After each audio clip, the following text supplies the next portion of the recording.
Indiana Governor Mike Pence is getting some bipartisan kudos for reaching an agreement with the Obama administration to expand Hoosier access to health care coverage. The governor announced this week that the federal government has given its approval to update the Healthy Indiana Plan, or HIP, to HIP 2.0, which will provide health care access to about 350,000 uninsured Hoosiers. Senate Democratic leader Tim Lanane says the announcement is a victory for working Hoosiers. However, to be truly successful, the governor must continue to do whatever it takes to extend health insurance to people who've been waiting for years. Republican Indiana Senate President Pro Tem David Long says the agreement is a move away from the broken Medicaid program toward a consumer-driven model, and it does so without the need for new tax dollars. The governor says Indiana's HIP program is a proven model for Medicaid reform across the nation. HIP 2.0 is grounded in personal responsibility and includes elements that have never before been approved for a program of this magnitude by the federal government. We're empowering low-income people to make better choices in their own health care. HIP 2.0 participants are required to contribute on a monthly basis to a power account, which they manage just like a health savings account, and are rewarded for using preventive care. The Family and Social Services Administration, or FSSA, will start taking applications immediately, and coverage will begin February 1st. As quickly as the Pence administration announced plans to launch its own independent news service, it apologized and threw the whole idea out the window. This week, the governor proposed a state news service called Just In, which would serve as a clearinghouse or one-stop shop for press releases from all state agencies. State Democratic Chair John Zodi immediately decried the proposed media site, saying it would trash the Constitution for the governor's selfish purposes. Indiana House Speaker Brian Bosma says that opposition voices felt that rather than a central location for government press releases, Just In was going to compete with a free and independent press.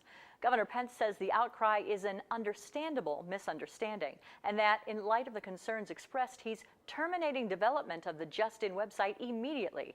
He will instead direct the Office of Public Information Technology to update the current state public calendar website to ensure that the press and public have unfiltered and convenient access to all government press releases. House Democratic leader Scott Pelath says he's pleased with the governor's move.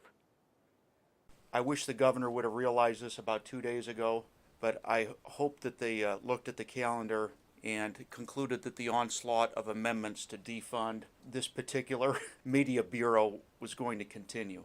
And I'm glad that the governor can notice a loser in time to save us from further distraction and waste. One public safety leader wants to start this new year with a fresh understanding of policing. In 2014, Hammond police officers made national news when excessive force was used during a routine traffic stop, and police departments throughout the country came under scrutiny for their community policing tactics. East Chicago Police Chief Mark Becker held a forum this week where police and the people they protect could sit and talk about public safety. In a fitting setting, the Justice Center in East Chicago, Hillary Powell captured some highlights from the meeting where police, clergy, and community members came together. We have zero tolerance for that. Zero. But please, I'm not here to win. I'm not here to beat anyone down. I want you to call us and let us know when you have issues such as this. First of all, we matter because we're part of the future.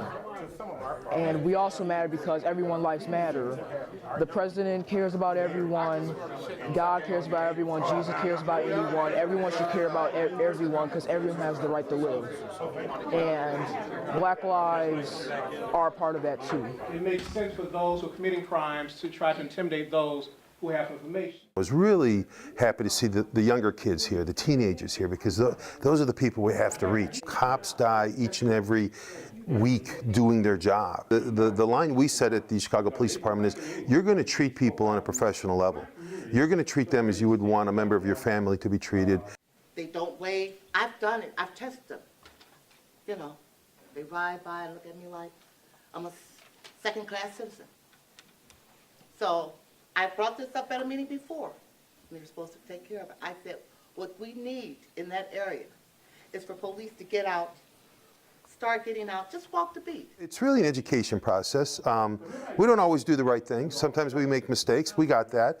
But I think through discussions, and hopefully we can have more discussions like this, I think we can get along better, and we can all go home at night. Workers for one Northwest Indiana company are being told to take a little unscheduled time off. Employees at the East Chicago Tin Mill, part of the United States Steel Corporation, will be facing layoffs in just a couple of weeks. Employees were told in a January 9th announcement that U.S. Steel would idle plants in Illinois and Indiana. Company spokesperson Courtney Boone says more than 300 workers were given adjustment and retraining notifications at the East Chicago Tin Mill. Those workers will be temporarily laid off, officials say, due to a slump in demand for tin. The tin is often used in canned goods, and Boone says lower cost imports from international suppliers are hurting the company's business. Notices were also issued to the company's operations in Alabama and Texas. The East Chicago plant is expected to idle by February 8th. Boone says there's no word yet on when normal operations will resume. The Indiana State Senate approved a bill this week that eliminates a required visual acuity test for school bus monitors. Democratic Senator Earlene Rogers of Gary, who introduced the bill, says she thinks of this as a job creation proposal since it will allow a greater range of candidates to apply for monitor positions. Currently, all school bus monitors have to pass the same visual acuity test that's required for school bus drivers. The Senate approved the proposal by a 48-2 vote. Bill now moves to the Indiana House of Representatives for further consideration. Purdue University Calumet campus is on track to have more students graduate on time and with better financial aid than in years past. This week, the Indiana Commission for Higher Education released a report recognizing Purdue Calumet as one of the state's most improved colleges when it comes to students receiving state financial aid. About 12.7% more Purdue Cal students completed 30 or more credit hours in 1 year than they did in the previous school year, qualifying them for a Frank O'Bannon financial grant. Indiana typically awards more than $300 million in state education aid, the majority of which is distributed through the state's two largest programs, the Frank O'Bannon Grant and the 21st Century Scholars Program. Lawmakers say a 2013 bill requiring college students to complete at least 30 course credits per calendar year in order to qualify for some financial aid is largely responsible for the increase. Still to come, Steve Walsh will be talking to local educators about education options right here in Northwest Indiana, and John Kane will be helping you leap into the arts. All of that and more coming up on Lakeshore Report. Lakeshore Report wants to hear from you. Send your thoughts, concerns, questions, and story ideas to tvfeedback@lakeshorepublicmedia.org. You can also reach us on Facebook and Twitter at Lakeshore Report. Make sure to tweet us using the hashtag NWIPride and you may see your comments on air. Lakeshore Report, providing you region-focused content. A local university has a unique program where medical students are the ones thanking their patients. I recently visited this special ceremony where Indiana University Northwest medical students learn respect for life is part of appreciating anatomy. Medical student Ben Goldenberg knows a lot about the life of patient Joshua Pate. I know that he loved bowling. He was very good at bowling. He participated in a lot of local tournaments in Evansville, where he's from, and won several of them. He was also an avid pool player. He loved billiards. I saw a couple of pictures of him with some of his favorite professional pool players, which was neat. He rattles off Josh's hobbies and gifts about as easily as Josh's brother, Jeremy Kroger. He was a great kid. We enjoyed a lot of good times together. It didn't matter where he was at or what he was doing, he could always make somebody laugh. He was the center of attention. The boy could dance, he could shoot pool, he could throw a bowling ball. There's one difference. Goldenberg never met Josh while the 31-year-old was alive. Josh died last September after being diagnosed with cancer. The ceremony calls on us to remember our roots and our experiences. But Goldenberg did get to meet his patient's family members at a memorial service hosted this month by Indiana University Northwest School of Medicine first-year medical students. The service of Thanksgiving and remembrance for our donors is a chance for us to honor the people who chose to donate their bodies for us to use in the anatomy lab. Josh and 5 other donors gave their bodies to scientific learning. The ceremony, which includes pictures, flowers, and military honors, is the only one of its kind in the state and one of few nationwide where students can thank families for the gift of donors.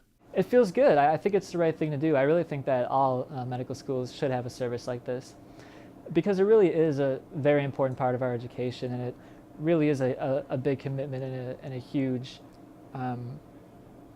gift to donate anatomically to a program like this. The donors help the medical students study the human anatomy. Students exchange handwritten letters thanking families. It's an intimate service where a shy brother can talk about the joy Josh brought him. And I know the only reason you're doing this to me is because he's making you. This is the kind of guy he was. He would put somebody on the spot just for a laugh. He's up there laughing. He's laughing at me. I guarantee you. And it's also a good chance for the families to get some sort of closure. He had a young daughter who he took care of very well. He was very close with his mother. He had a few very good friends that came today. It's just a good opportunity to honor them and show our respect for the great donation that they made to us and all the help they gave us in learning medicine. And a celebration of a selfless sacrifice where Josh's legacy is made a little longer because of the learning he inspires. He was everything a brother could ask for. In addition to the annual service, a smaller memorial is organized in August by non-medical students studying anatomy. Lawmakers in Indianapolis are studying the best ways to improve education funding in Indiana. Funding is a hot topic not only for public, but private and charter schools. Steve Walsh checks the health of some alternative education providers.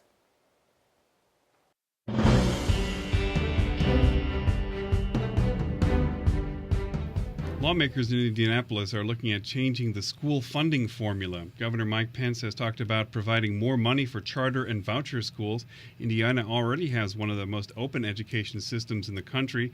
Parents are allowed to leave traditional public schools for any reason. In the case of private schools, they can receive a subsidy based on income. And as we had a couple of weeks ago, we had the public school superintendents in the studio. Today, my guests are Barbara O'Block, superintendent of schools for the Archdiocese of Gary, and Sean Eakin, who is the leader at Hammond Academy of Science and Technology. Welcome to both of you. Thank you. So it's both Catholic Schools Week and it's also National Charter Schools Week. Yes, it is. So we hear a lot of congratulations to us. There you go. So how are things going overall in your system? So let's start with Barbara. Well, I would say we're doing well. The Choice Scholarship has really brought a lot of vitality to some of our schools. We currently have 1,875 students who are in our schools with the Choice Scholarship. And that's out of how many in the system? About 6,500. Okay, so a pretty fair percentage. Yes, it is. Mm-hmm.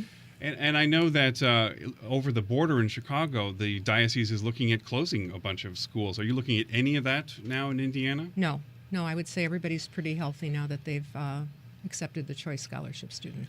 And what about charter school in Hammond?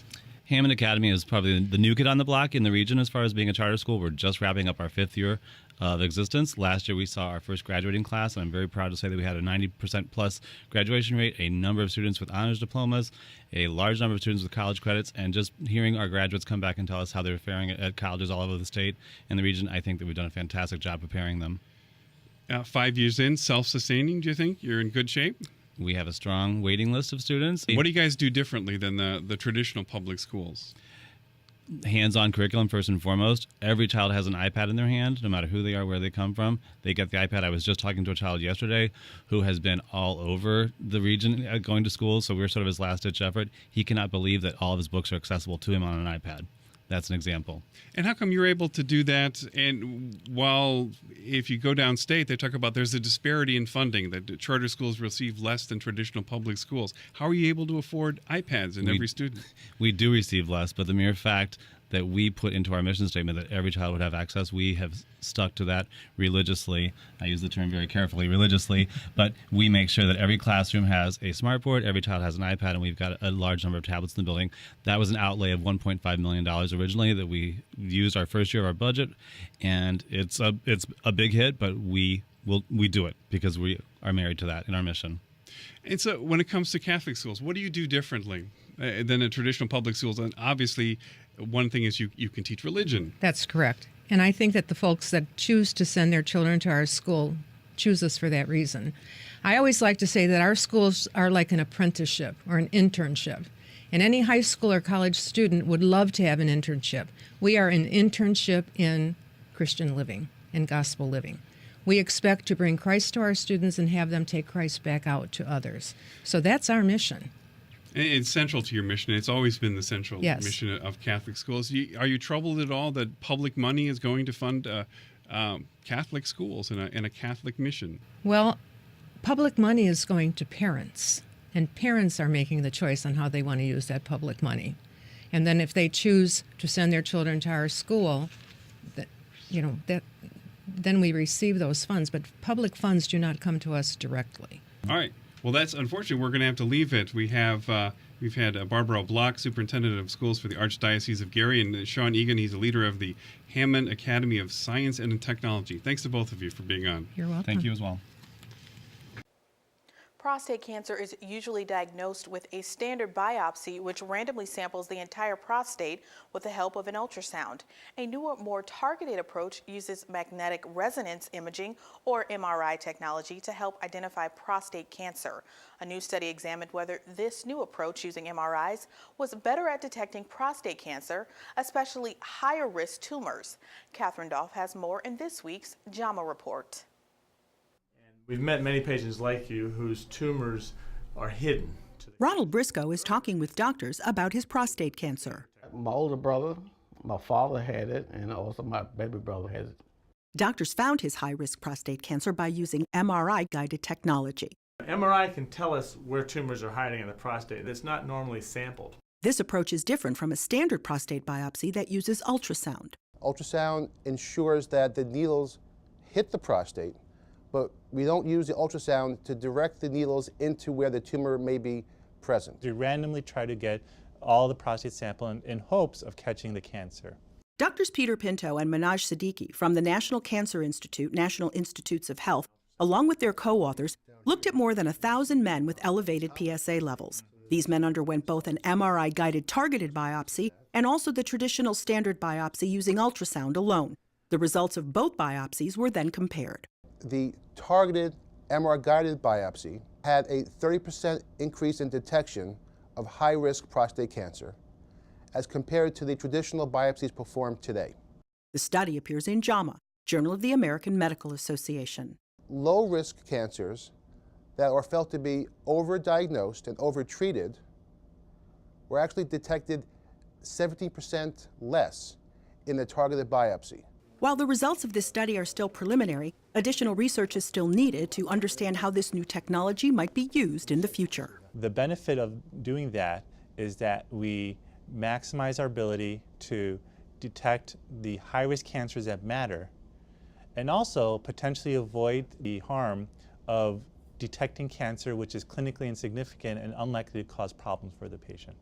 If you catch it early and get it done, taken care of, you get to live a longer life. Catherine Dolph, the JAMA Report. Life can be a lot sweeter if you let yourself leap into the arts. At least that's the theory of John Kane's guest on this week's Eye on the Arts.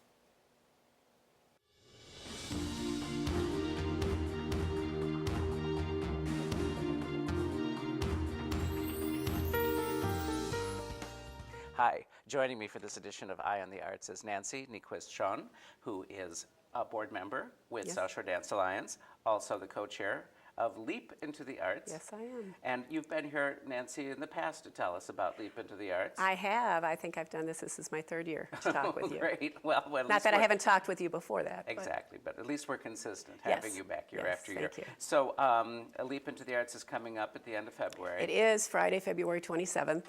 And this is a benefit for? It is for South Shore Dance Alliance and the Northwest Indiana Symphony Youth Orchestra.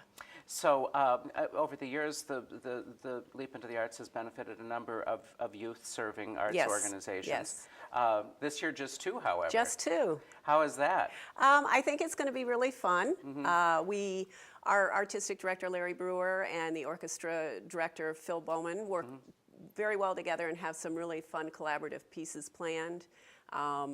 Whatever because their performance is a big part of the evening, and whatever your tastes are, we've got contemporary, we've got show tunes, if Swan Lake, you name it, it'll be done. Yeah, I love the Nina Simone piece that Larry performed a couple of years ago. That was wonderful. Well, I mean, Larry had the kids perform.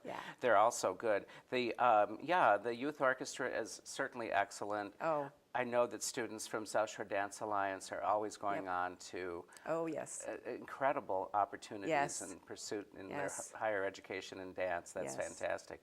So tell us what Leap Into the Arts consists of. It is one evening event. It's a gala. It is, as I said, there's performance involved. You know, the biggest thing is it is a very fun evening. There's a cocktail hour, a very nice dinner. It's at Halls of St. George in Schererville, which is a great venue. Lots of fun, wonderful silent auction items. And this year we're taking a chance from eBay and doing buy it now items. Are you? Yeah, what the heck. And also we will have more raffle items. It's just a really fun evening to contribute to the arts and have a great a lot of people opportunity. Come We do too. After hearing you speak about it. Yes, that'll be great. I hope so. It's a fun night. Thanks for being here. And thank you for watching. We'll be back again next week with another edition of Eye on the Arts. Eye on the Arts is made possible in part by South Shore Arts, the Indiana Arts Commission, and the National Endowment for the Arts, a federal agency. Twice a month, Lakeshore Report partners with Ivy Tech Community College to highlight the most forward-thinking people and projects the region has to offer. One of these Innovators of the Month, Caroline Ola, is doing her part to help make our citizens a little safer. Take a look at her Little Viper pepper spray bracelet, where functionality meets fashion.